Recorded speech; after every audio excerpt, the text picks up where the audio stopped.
Au cours de ces 2 derniers mois, les marchés d'actions et plus globalement les marchés d'actifs risqués, comme la dette d'entreprise par exemple, ont enregistré des performances négatives qui sont principalement expliquées par la remontée des taux d'intérêt à long terme.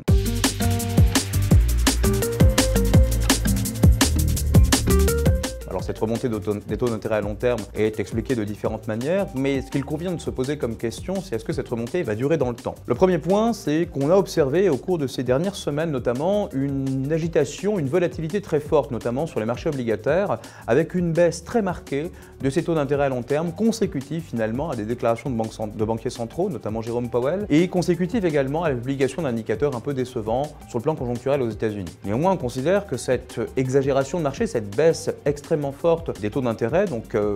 constitue en fait une exagération de marché et qu'on va avoir vraisemblablement d'ici la fin de l'année une remontée tendancielle autour des niveaux qu'on a connus durant le mois d'octobre. Dans ce contexte-là, il convient de se montrer relativement prudent sur l'exposition action, peut-être attendre effectivement de meilleurs points d'entrée en quelque sorte, puisque là les marchés se sont relativement bien repris, que ce soit en Europe ou que ce soit aux États-Unis. Et donc finalement dans un contexte de normalisation ou d'effacement de cette exagération de marché qu'on a connue à la fin du mois d'octobre, début du mois de novembre, la prudence est de mise effectivement sur les marchés d'actifs risqués, notamment sur les marchés d'actions.